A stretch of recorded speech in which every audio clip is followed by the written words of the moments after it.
tarde a todos. É uma satisfação muito grande estar aqui mais uma vez nesse simpósio. Eu tenho o privilégio de estar desde o começo aqui, desde o primeiro. E isso eu devo, evidentemente, não à minha capacidade, não à minha...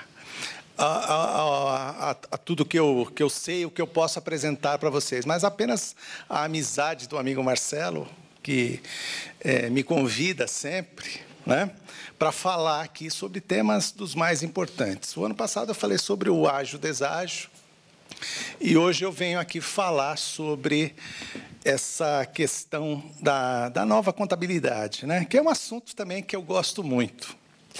Eu gosto de dar nomes às minhas palestras, né? O ano passado, o nome que eu dei, eu falei, é a amortização do ágio e uma história de amor e ódio, né? Hoje o nome da minha palestra é A Vida Sem o RTT, né? O que nós vamos esperar do que vem aí após o RTT, após a medida provisória e após a lei que vier a ser convertida à medida provisória. E, para isso, eu vou fazer um retrospecto, né, daquilo que é, para mim, o retrato da nova contabilidade. Isso passado 4 ou 5 anos da primeira norma, né?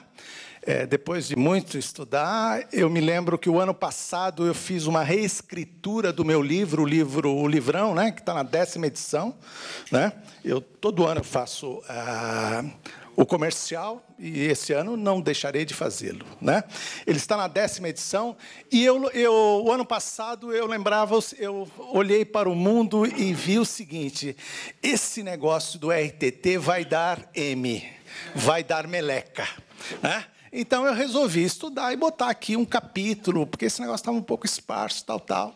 E eu tenho um capítulo aqui sobre isso, só que de lá para cá eu tenho novas reflexões, que é isso que eu vou compartilhar com vocês a partir de agora.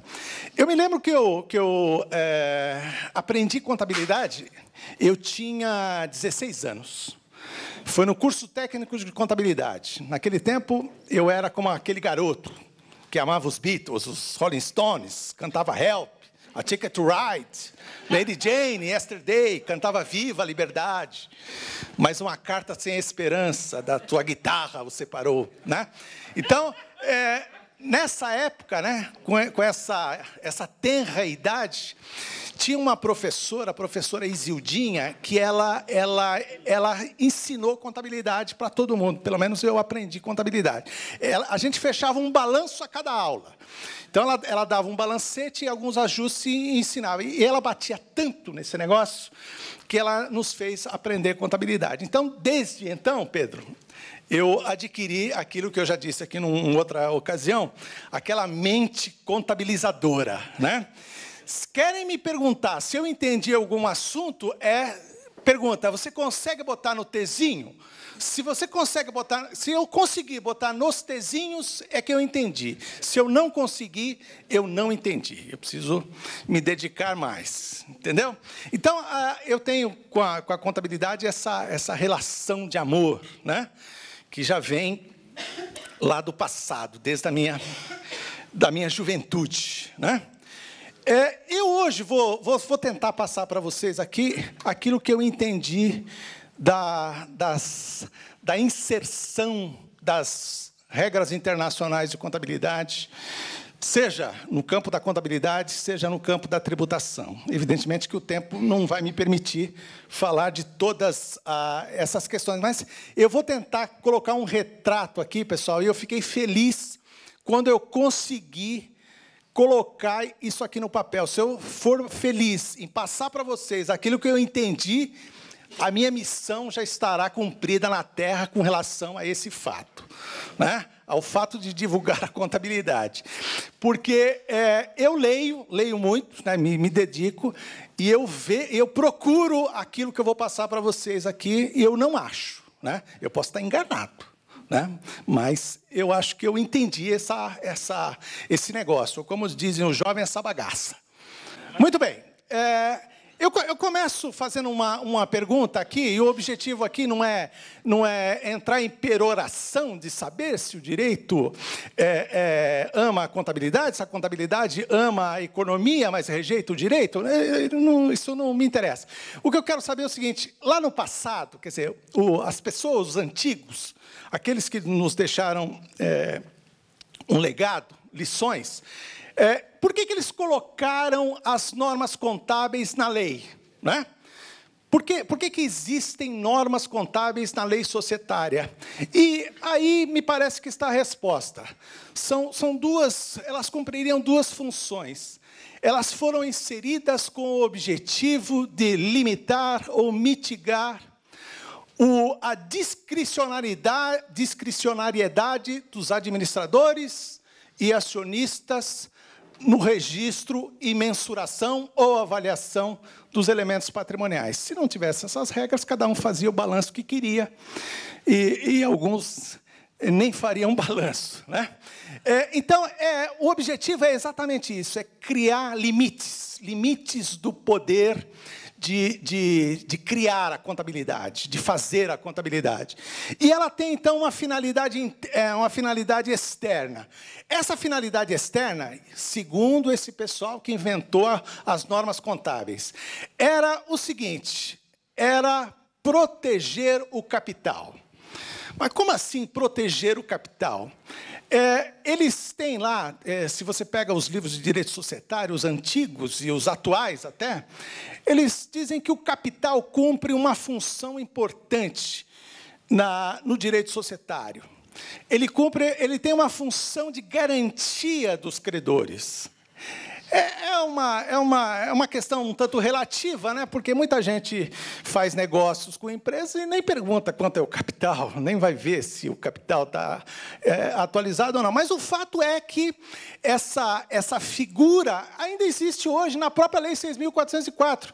Se você quiser reduzir o capital social, por exemplo, e também no Código Civil, você tem que esperar 90 dias, tem que fazer uma divulgação especial e esperar 90 dias para algum credor eventualmente se manifestar e contestar aquela redução. Então, essa ideia ainda está em vigor, ela permanece ainda hoje. Né?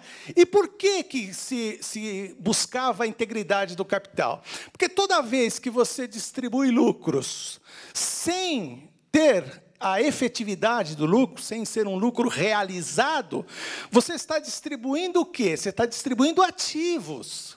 Porque você não distribui lucros, né? Você distribui ativos, a título de pagamento de lucros. Então, quando você distribui ativos, você estaria desfalcando o patrimônio social e beneficiando os acionistas. Essa era a ideia que estava lá, quando criaram essa figura, essas normas contábeis. O objetivo era proteger o acionista, e esse objetivo continua até hoje, essa ideia continua em vigor até hoje.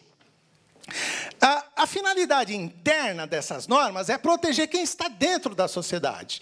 Principalmente quem? Aqueles acionistas que não participam do poder de controle, que normalmente são expoliados pelos administradores e pelos controladores. Evidentemente, pessoal, que essas normas contábeis não são as únicas, não são os únicos mecanismos de proteção dos acionistas minoritários. Eu, por exemplo, posso citar aqui o caso das normas da lei societária sobre negócios com partes relacionadas, que eu já posso adiantar aqui, objeto de um livro que está sendo gestado, Marcelo, já está ali no finalzinho. Né? Operações entre partes relacionadas e os efeitos na proteção dos acionistas minoritários. Então, essas regras de contabilidade, juntamente com essas regras, por exemplo, que tratam dessa matéria, elas têm ambas, junto com outras, evidentemente, né? Direito à informação, direito à percepção dos lucros declarados no Estatuto e assim por diante, elas formam um conjunto de proteção dos acionistas minoritários. Por quê? Qual é a razão? A razão é simples. Se o acionista minoritário quiser reclamar sobre o valor, o lucro que ele recebeu não está adequado, como que ele vai se valer disso? Ele vai ter que ir olhar nas normas sobre o balanço, sobre os elementos do balanço, para poder determinar ou chegar no número e dizer, olha, eu fui espoliado aqui em tanto. Então, essas normas estão lá também para essa finalidade. Essas são as finalidades do passado disso, né? Hoje, pessoal, é o que eu chamo de visão tradicional. Hoje, a contabilidade, ela entendeu que ela devia se prestar também a outras finalidades, né? Os contadores reunidos entenderam que a contabilidade deveria ter um novo papel. A contabilidade teria que se enriquecer, ela dá um papel mais relevante, além desses que não estão superados, né? Esses dois que eu acabei de falar. Até dar um papel mais importante na economia como um todo. Então, a contabilidade ela se arvorou na condição de criadora de uma linguagem internacional dos negócios. E aí surgem as demandas para a chamada harmonização. Isso, evidentemente, é o quê? É um subproduto da chamada globalização, né? Da pasteurização, que eu chamo de pasteurização, que se faz da cultura e da economia, né? Nós ficamos condenados a comer a mesma iguaria, seja aqui ou seja no outro lugar. Muda tem até o dólar do Big Mac, né, Raul? Então, isso evidentemente uma caricatura que eu estou falando, né? Mas a globalização ela teve isso, quer dizer, a padronização, né? O sentido da padronização é que veio na caudal da globalização. E a contabilidade não ficou imune a isso. Ela falou, não, está aí a minha chance. Eu vou criar aqui um elemento, uma situação para criar uma linguagem internacional. Então, ela se passou a ser um bem, né? Como um bem a serviço dos negócios. E daí a necessidade da chamada harmonização. Quais são os princípios reitores da contabilidade antes das normas contábeis? Pelo menos aqui no Brasil. O que eu chamo de princípio reitor? É aquilo que interessa, né? Aquilo que é importante você conhecer. Porque depois que você conhece isso, você sabe como isso funciona. É aquilo que o professor Tércio chama de regra de calibração, né? A regra de funcionamento do sistema.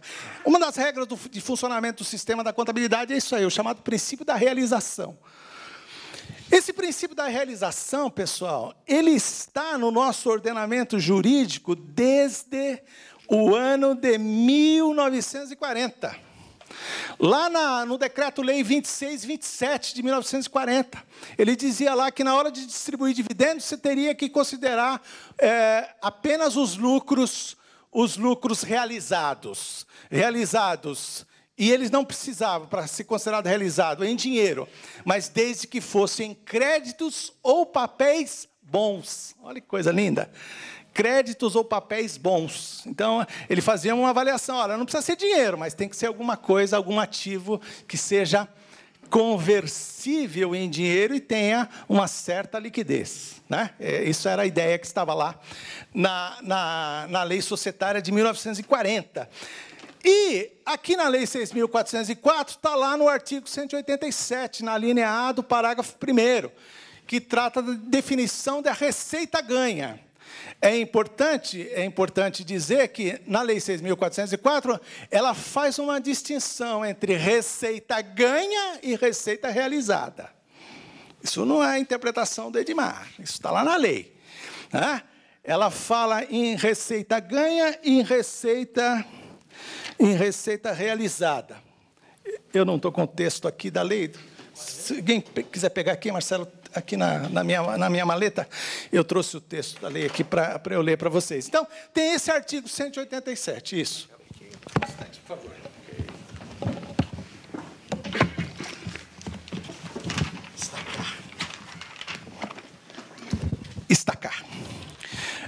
Lá no artigo 132, lá da Lei 26, 27 de 1940, dizia, para que os haveres sociais possam entrar no cálculo dos lucros líquidos, não é necessário que se achem recolhidos em dinheiro à caixa. Olha que redação bacaninha, simplesinha e bonitinha, porque dá para entender. Basta que consistam em valores definitivamente adquiridos ou em títulos ou papéis de crédito reputados bons. Foi o que eu disse. O artigo 187, parágrafo 1º, letra A, diz, na determinação do resultado dos exercícios serão computados as receitas e os rendimentos ganhos no período, independentemente da sua realização em moeda. Então, ele faz aqui uma distinção entre ganho, receita ganha, e receita realizada, né? Então, isso aqui não é interpretação do Edmar. Também na regra que trata do regime de competência, que é o artigo 177 da Lei 6.404, você também infere da mesma coisa. Você deve registrar no período a que competirem, né? E daí a grande confusão que algumas pessoas fazem entre a realização e o regime de competência, né?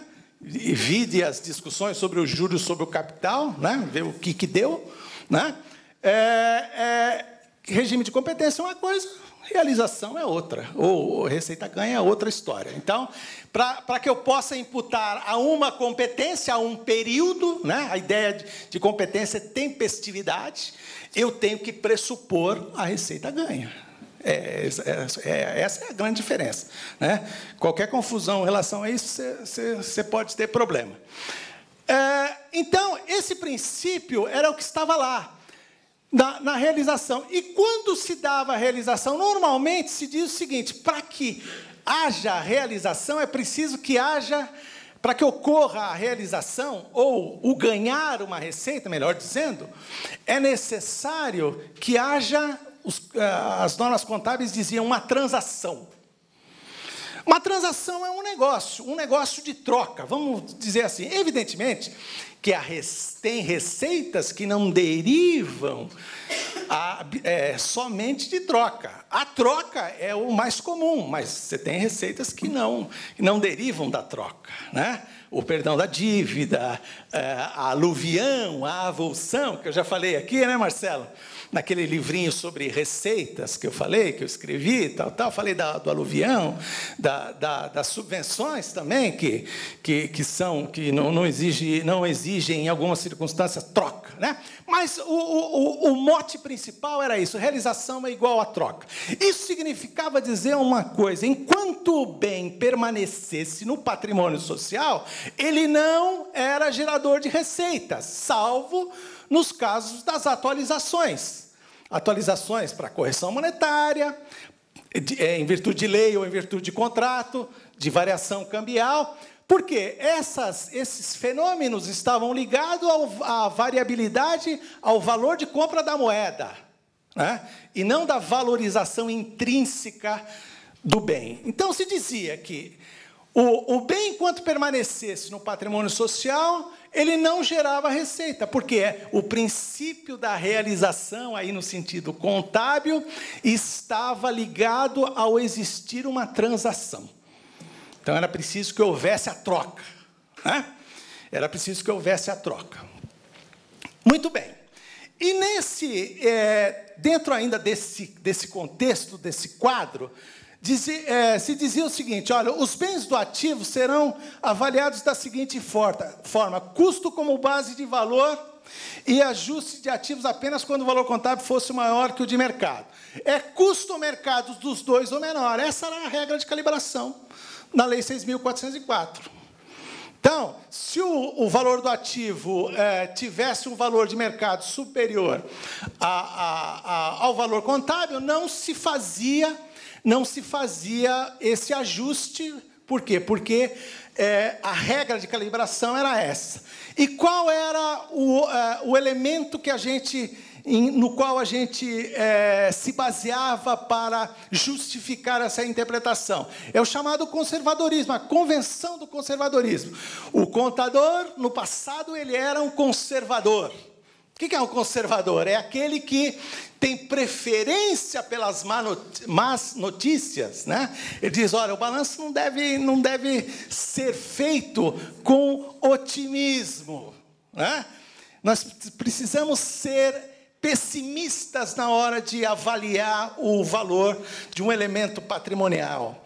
De modo que nós devemos, havendo a possibilidade de escolher entre um valor maior ou menor para o ativo, nós devemos escolher o menor. E para o passivo, se há a possibilidade de escolher o maior ou o menor, escolha-se para o passivo o menor. Essa era a regra de calibração. Era assim que funcionava a contabilidade. Evidentemente que é uma visão muito rápida disso, mas é nisso aí que a nova contabilidade mudou. O viés conservador, né? Depois disso, pessoal, aí então nós já ingressamos aqui na nova contabilidade. O que fez a nova contabilidade? A nova contabilidade, ela traz para o ordenamento jurídico, ou o ordenamento jurídico traz para a contabilidade a contabilidade ao valor justo. O que eu chamo de contabilidade ao valor justo? Isso aqui, eu já disse isso num outro congresso, em algum lugar do passado aqui, que, para mim, a contabilidade ao valor justo, ela tem 3 elementos. O valor justo em sentido estrito, né? Quando a lei manda avaliar pelo valor justo, e o valor justo significa o quê? O antigo valor de mercado, mas não só isso, né? O valor de mercado, mas também o valor de uso para os bens do ativo imobilizado. Então, é um pouco diferente, né? Então, você tem o valor justo, em sentido estrito, a imparidade, que é aquele ajuste, quando você pega os bens de uso, os bens instrumentais, e compara com o valor de uso, compara o valor de uso com o valor contábil. Se o valor contábil estiver maior, você tem que fazer um ajuste para menos, sempre para menos, né? Sempre para menos, que é a ideia do custo ou uso dos dois o menor, né? Você vê que as coisas, elas vão e voltam, mas elas são sempre as mesmas, né? Então, a imparidade, o impairment, que se fala aí com bastante propriedade, e o ajuste a valor presente. Então, essas 3 figuras aí é que moldam a nova contabilidade, elas que dão sentido com a nova contabilidade. Foi mantido o princípio da realização nas novas normas, porque a Lei 6.404 não foi revogada, né?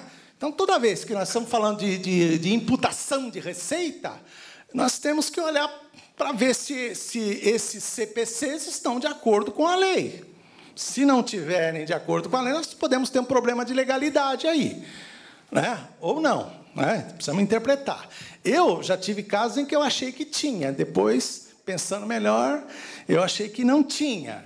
Então, é dura a vida do pensador, porque ele chega à conclusão e depois ele muda, e assim segue o jogo, né? E o cara que escreve livro, por exemplo, eu escrevo, e aí depois tenho que escrever de novo, mas é o risco que eu corro, é o risco de produzir o resultado. Eu podia ficar quietinho em casa e não escrever nada, né? Eu não ia errar, mas eu corro o risco, né? Então, mantido o princípio da realização, desaparece o viés do conservadorismo. Olha que interessante. Ele disse que agora não, esse negócio de conservadorismo está fora, acabou, não existe mais isso. Para com isso. Agora, nós devemos fazer a contabilidade sobre o governo do princípio da neutralidade. O contador deve ser neutro, né? Ele deve ser neutro na hora de registrar os fatos contábeis ou mensurar o valor dos elementos patrimoniais. Eu, sinceramente, eu considero que essa neutralidade é apenas uma quimera, né? Por quê? Porque essa contabilidade nova, ela é baseada em avaliações. Nós vamos ver isso daqui a pouco. Ela é baseada em avaliações. Então, quando eu estou falando em avaliar, por exemplo, para fins de imparidade, o valor de uso dos ativos imobilizados, eu ali estou escolhendo taxas de juros, taxas de câmbio, fluxos de caixas, horizonte de avaliação, que são elementos subjetivos. Se eu sou mais otimista, eu escolho uma taxa de juros menor. Se eu sou mais pessimista. Então, esse negócio da neutralidade, me parece que ela é um pouco uma quimera, mas, enfim, mas está lá, né? Mas eu digo isso para vocês, que nós vamos tentar ser neutros, mas chegará, em certas circunstâncias, que não será possível ser neutro. Isso faz parte do jogo, não é? Porque isso não é a interpretação do Edmar. Isso é assim porque essa matéria-prima, esse elemento contabilidade, ele é uma coisa criada pelo homem, né? Por isso que eles ficam falando em científico, não sei o quê. Científico é tudo criado pelo homem como o direito, né? É um produto da mente humana, né? E a mente humana é complexa, os fatos são complexos. Estão aqui os jogadores do CARF, tem mais alguns aqui na plateia, né? Os fatos são complexos, tudo muda num minuto de Nova York, como diria a música. Atualizações de... Aí começa uma grande mudança, pessoal. Isso que eu vou ler aqui agora, está aqui no meio. Atualizações de certos ativos passam a ser receitas. Então, agora, a partir de agora, nesse novo quadro, nós temos receitas que não dependem da transação, não dependem da troca. A contabilidade diz que eu posso olhar para certos elementos do passivo e fazer uma comparação. Se tiver ali um valor de mercado superior ao valor contábil, eu faço a contabilização e isso é uma receita. A pergunta que se faz, nesse caso, a receita está ganha? Não. Esse é o problema, porque a Lei 6.404 não foi revogada. O caso típico aqui é os chamados ativos biológicos, né? Os ativos biológicos, se diz lá, olha, pega o valor dos ativos biológicos e faça o cálculo com base no valor de mercado. Se o valor de mercado for maior, receita ele. Ok? Então, essa é uma grande novidade. Então, saímos do parâmetro da contabilidade, da receita dependente da transação ou da troca, para o princípio da realização baseado na simples valorização. Essa questão é nova, pessoal? Claro que não. É coisa antiga. Essas discussões já ocorreram lá no passado, seja na contabilidade, seja no direito tributário. Eu tenho um livro de 1945, que é uma tradução espanhola de um livro italiano, do Alfredo de Gregório, e que ele faz uma análise sobre essas questões da valorização, né, do valuation, dos valores patrimoniais, e ele faz uma análise sobre as normas contábeis existentes na Alemanha antes de 1940, e lá ele apresenta várias discussões de doutrina, de jurisprudência, tal, sobre essa questão da valorização. Esse negócio também não é novo entre nós. Por exemplo, quando morre o sócio numa sociedade limitada, os sócios, o pessoal que herdam, né, a cota do patrimônio social, ou as cotas do capital, eles querem receber o valor das cotas como? Pelo valor atualizado, eles querem o valor de mercado. E aí as discussões sobre goodwill, do estabelecimento, se computa, não computa. Então, a questão não é nova, né? O fato é que a contabilidade ordinária, aquela que é feita dia a dia, pressupondo a continuidade, né, ela passa a adotar, então, esse novo fato gerador para a receita. Essa me parece ser uma mudança importante, que eu só vim descobrir há um pouco tempo atrás. Mas está lá na lei, cara.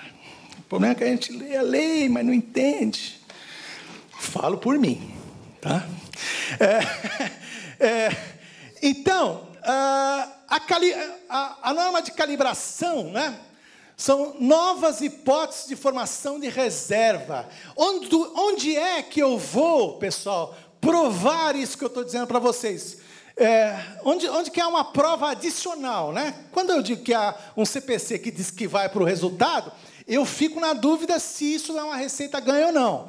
Mas aí vem uma outra norma da Lei 6.404 e aparentemente afasta essa dúvida da questão da receita ganha, que é o artigo 197, parágrafo 1º, que trata da reserva de lucro a realizar. O que é reserva de lucro a realizar? Um acantonamento, uma separação de uma parte do lucro que pressupõe receita ganha, mas não realizada. Por isso que eu enfatizei para vocês a diferença entre ganhar e realizar. Se procura por aí que é difícil achar, pessoal, tá? Não se vê isso. Mas, se você vai lá no artigo 197, ele diz o seguinte, ó, para efeito desse artigo, considera-se realizada a parcela do lucro líquido que exceder a soma dos seguintes valores. Ele está falando aqui da formação da reserva. 2. Primeiro, o resultado da equivalência patrimonial. O resultado da equivalência patrimonial, na minha avaliação, sempre esteve lá, né? Desde 76. Nunca foi um ganho, uma receita ganha. Quem estuda um pouquinho do direito societário sabe que o sócio tem direito ao lucro, que é quando ele é distribuído. Ele não pode simplesmente chegar lá e falar, dá meu lucro aí, né?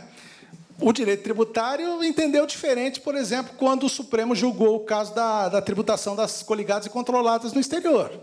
Não, ele simplesmente desconheceu, né? É como se a norma tributária sofresse de uma síndrome de Lúcifer. A norma tributária se colocaria acima da irmã, né? A norma do direito societário, como se ela fosse alguém mais importante. E a norma do direito contábil, às vezes, faz a mesma coisa, ela sofre da mesma síndrome, quando ela diz, olha, para mim vale a substância e não a forma. Né? Então, é cada um querendo ser melhor que o outro, gente. Isso não pode acontecer. Então pessoal, o artigo 197 diz lá, número 2, que são lucros a realizar, né? Que são hipóteses de lucro a realizar. O lucro, o rendimento e o ganho em operações. E aqui vem, ou contabilização de ativo e passivo pelo valor de mercado. Então, a própria lei vem e diz o seguinte, olha, quando eu tiver que fazer a contabilização de ativo pelo valor de mercado, isso é um lucro a realizar. E, se ele é um lucro a realizar, eu pressuponho que ele está considerando, né? Vamos usar a ideia do legislador racional do professor Tércio aqui, que ele está considerando que essa é uma receita ganha. Então, ela está lá no resultado porque está ganha. Né? Existem dúvidas aí, tá, pessoal? Mas, olhando para a lei, é isso que eu intuo. Então, como é que eu justificaria isso, se eu tivesse que defender a lei? A lei 6.400, eu diria o seguinte, estamos diante de uma realização por ficção. Uma realização em virtude de lei. Aí eu compatibilizo as duas, porque senão eu não compatibilizo. Tá? 5 minutos. Esses caras são doidos, cara. Então, o artigo 97. Tem 10 minutos. Tá, 10 minutos. Doutora Nereida, gentilmente cedeu 5 minutos da sua exposição. E agora que eu levantei, complica a vida do menino ali. Mas tenha fé, jovem, que vai dar tudo certo. Então, pessoal, o que aconteceu nessa história toda? Olhando assim no frigir dos ovos, o que aconteceu? Aconteceu que houve um resgate da dignidade da reavaliação. Em outras palavras, a lei, quando manda eu atualizar um ativo que ainda está lá no ativo, sem necessidade da troca, ela está mandando eu fazer uma reavaliação. E aí é um argumento que eu adoro, é a questão da substância sobre a forma. Substancialmente, isso é uma reavaliação. Agora, é uma reavaliação diferente daquela que a gente conhecia, que era feita em caráter excepcional. Os contadores, eles combatiam essa reserva de reavaliação. Dizia que ela era uma excrescência. E depois eles escreveram que a reavaliação não podia ter acabado porque está de acordo com as normas internacionais. Eu não entendo bem isso, mas faz parte do ser humano falar e depois desfalar. Isso acontece comigo, né? Mas, então, me parece que houve um resgate da reavaliação, ela ganhou uma dignidade nova. Só que há uma diferença fundamental com relação ao modelo anterior. Porque no modelo anterior, a reserva de reavaliação era limitada aos ativos imobilizados, e embora a Lei 6.404 não dissesse isso, falava reavaliação de ativos, está escrito no meu livrão aqui, né? Então, ela era feita com uma certa calibração, um certo cuidado. Por quê? Porque dava-se aos acionistas a última palavra sobre a contabilização da reavaliação.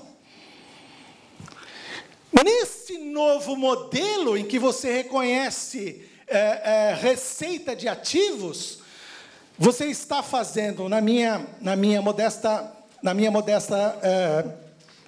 opinião, uma reavaliação, tirando dos acionistas o poder de dizer a última palavra sobre esse assunto, dando para os administradores. É evidente que alguém vai falar aí, mas Edmar, mas os acionistas não falam? Falam quando eles aprovam o balanço.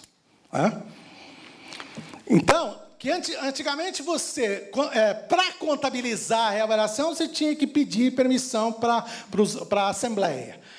Hoje, você faz e a Assembleia chamega ou não chamega depois. É uma mudança significativa isso.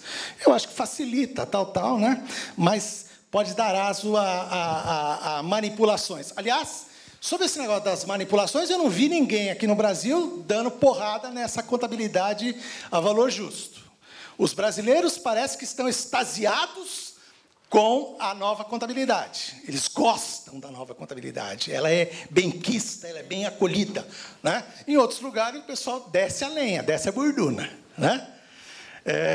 Eu me lembro que, em 2009, eu escrevi um artigo, saiu uma resolução do Conselho Federal de Contabilidade, dizendo que as normas internacionais tinham que ser observadas por todas as sociedades. Eu falei, não, aí não. Aí eu disse, olha, o CFC não tem poder para determinar isso. Norma de contabilidade é lei ou alguém com competência derivada da lei, né? E eu dizia lá o seguinte, olha, nós não podemos pegar o fato de querer melhorar a contabilidade e atropelar o direito. Não é assim que funciona. Tem que ser... precisa uma certa parcimônia, né? Recebi elogios de gente boa sobre esse assunto. Falando, Edmar, você falou certo. Porque eu disse o seguinte, que nós não devíamos fazer as coisas, as normas, por simples mimetismo. O que é mimetismo? Por simples adoção, por simples imitação. Por simples imitação, não devemos ser imitado. Por quê? Porque as normas sobre contabilidade, elas visavam a criar a linguagem do negócio. É evidente que elas só têm sentido em quem investe, quem tem papel na bolsa, pessoal. Para as companhia fechada, isso tem pouco sentido. É toda essa parafernália aí, né? Foi isso que eu disse lá.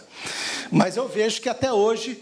Eu, pelo menos, não vi alguém que falasse, não, isso vai dar problema, isso vai dar meleca, né? Mas, enfim, não que eu seja um paladino da coisa, nada disso, não. Mas é que os comportamentos oportunistas exigem. Aí vem a medida provisória 67 e diz o seguinte, ó, não tem efeito fiscal. Pessoal, isso aqui é o mel na chupeta. Eu faço o lucro do tamanho que eu quiser. eu aumento a taxa de juros, eu aumento o horizonte da avaliação para chegar no número que eu quiser. E fiscalmente não tem efeito, é lindo isso, é maravilhoso. É o mundo perfeito, né? Bom, eu preciso terminar, gente. A contabilidade pelo valor justo, parte 2. As despesas continuam igual, né? Imputação e resultado quando incorridas. Ajustes imperativos são registrados para para refletir efeitos da moeda, isso que eu falei para vocês, da variação cambial, variação monetária. Teste de imparidade, também eu já falei para vocês, né? Dos ativos instrumentais, valor de uso em lugar do custo corrigido menos depreciação, sempre que o valor de uso for menor, né? Consequência, uma das consequências da nova contabilidade. O princípio do custo como base de valor, ele perde a importância significativa. Não, a contabilidade é o valor justo agora. Esse custo como base de valor não é um valor passado, ele olha pelo retrovisor, nós precisamos olhar para frente, nós precisamos seguir a nossa vida, né? Então, houve essa mudança. Ocorre que o custo como base de valor, ele tem um aspecto objetivo. Eu quero saber quanto que eu tenho que registrar esse valor aqui na contabilidade, é basta saber quanto que eu estou pagando por ele, né? Então, evidentemente que eu posso escolher aqui o valor que eu paguei, mais despesa de instalação, tal, mas isso não é uma coisa conhecida, então, é um valor aferível mais fácil. Quando eu coloco a norma do valor justo, aí eu começo a depender de quê? De avaliação. Avaliação com base no valor de mercado ou com base no valor de uso. Com base no valor de mercado, o elemento principal é a comparação. E isso é complicadíssimo, essa comparação, porque quando eu penso em comparação, eu preciso verificar a similaridade. Eu não posso comparar um banco com uma indústria, né? Não dá. Então, eu tenho esse problema aí. Mas esse já existia antes, né? E o outro é a avaliação com base em projeções. E aí tem o problema das taxas de juros, do avaliador ser mais ou menos otimista ou pessimista, ou querer o lucro que ele quiser. Problema fundamental, delimitar o campo de incidência. Aí veio o RTT, pessoal. Aí veio o RTT. O problema fundamental do RTT o problema que surgiu na época do RTT, né, era saber o que estava dentro do RTT ou não. Nós, como somos tributaristas já um pouco calejados nessa vida, quando você pega uma legislação nova, você vai interpretar ela à luz do sistema. E à luz do sistema vigente, então, o que me pareceu? É receita? Se é receita, tributa. Porque, exceto se existir, porque é o princípio geral, exceto se existir uma norma que permita a exclusão na determinação do lucro real. Não é assim, Nereida? Essa foi assim. Se é despesa, a pergunta que eu faço é, está em corrida? Se está em corrida é uma coisa. Se não está em corrida, nós estamos falando de provisão. Provisão é dedutível ou não? Está na lista. Vocês entenderam? Então, quando saiu a 11.638, com aquelas primeiras modificações, eu escrevi um livrinho, Efeitos Tributários da Lei 11.638. Saiu a Lei 11.941, meu livro virou lixo. Por quê? Porque a análise que eu fiz foi com base nesse critério que eu falei para vocês. Acabou com o ativo diferido? Tá bom. Então, como é que eu vou tratar isso? Antes eu amortizava em 5 anos. Eu amortizei agora? Então, se eu estou antecipando, eu não posso deduzir. Eu vou ter que esperar os 5 anos. Mas é preciso olhar que tem lá no ativo diferido despesas que já estavam incorridas, que estavam ali por permissão. Agora não tem mais permissão. Para mim, virava despesa dedutível. O teste de imparidade. O teste de imparidade. O teste de imparidade é o quê? Uma perda dos ativos? Era uma perda ou uma provisão?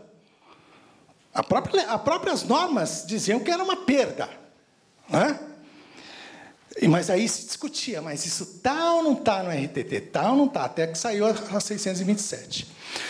Problemas sobre como deveria agir ou não quem optou pelo RTT no período que a adoção era facultativa, 2008, 2009. Pessoal, ninguém sabe o que aconteceu em 2008, 2009.